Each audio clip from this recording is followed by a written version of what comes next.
Guys അങ്ങനെ ഞങ്ങള് മോണ്ടിനെഗർ എത്തി. ഈ സ്ഥലത്തിന് പെട്ടി എന്തൊരു പോട്ട്ഗോറിക്കയിൽ എത്തിയിട്ടുണ്ട്. അപ്പൊ ഞങ്ങൾ ഇവിടെ എത്തി. സത്യം പറഞ്ഞാൽ ഞങ്ങൾ ഇന്നലെ അവിടെ നിന്ന് ഇറങ്ങിയ ശേഷം നല്ല ഫുഡൊന്നും നമുക്ക് കഴിക്കാൻ പറ്റിയില്ല.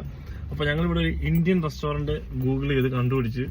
ഇന്ത്യൻ റെസ്റ്റോറന്റ് തോന്നുന്നു. ഇനി അതിനകത്ത് കയറിയിട്ട് ഇന്ത്യൻ ആണോ ജപ്പാനാണോ കൊറിയൻ ആണോ മസാല ആട്ട് എന്നാണ് അതിന്റെ പേര്. അപ്പൊ എന്തായാലും ഞങ്ങൾ അങ്ങോട്ട് പോവാണ്. അപ്പൊ വണ്ടി ഇങ്ങനെ അവിടെ പാർക്ക് ചെയ്ത് നേരെ അവിടെ പോയിട്ട് നൈസായിട്ട് എന്ത് ഫുഡാണ് നമുക്ക് എക്സ്പ്ലോർ ചെയ്യാം അല്ലേ? കഴിക്കല്ലോ full ചെത്ത ലുക്കിലാണ്.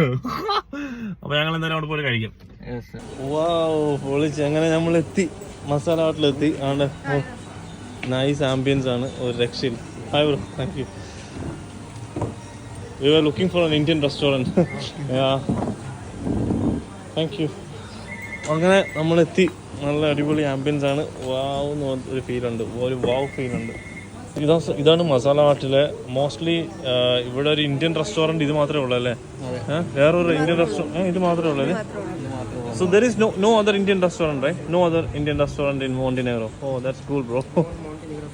Oh, we have one more in kitchen. Oh, okay, Port Monte. Okay. So there's ഒറ്റ ഒരു ഷോപ്പേ ഉള്ളൂ. അപ്പം നൈസ് പോട്ട്ഗോറിക് ക്യാപിറ്റൽ. got it. Okay.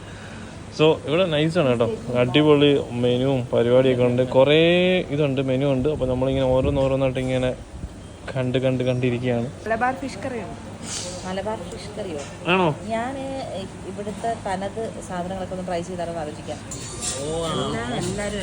എഴുന്നേറ്റ് ബഹുമാനിച്ചേക്കാം. നൈസായിട്ട് ഇത് ചിക്കൻ ബിരിയാണി കേട്ടോ. ചിക്കൻ ബിരിയാണി ഇവരിങ്ങനെ ഉണ്ടോ? ഇത് ഞാൻ പറഞ്ഞു ലക്നൗ ബിരിയാണിയുടെ ഒരു സ്റ്റൈലാണ്. ഇതെന്താണ് ബട്ടർ ചിക്കൻ മസാല അല്ലേ? ബട്ടർ ചിക്കൻ, ഇത് നാനല്ലേ ബ്രോ? നാനല്ലേ? ചിക്കൻ ബിരിയാണി ഒക്കെ വേണ്ട ഭരണിക്കകത്ത് കട ഉണ്ടോ?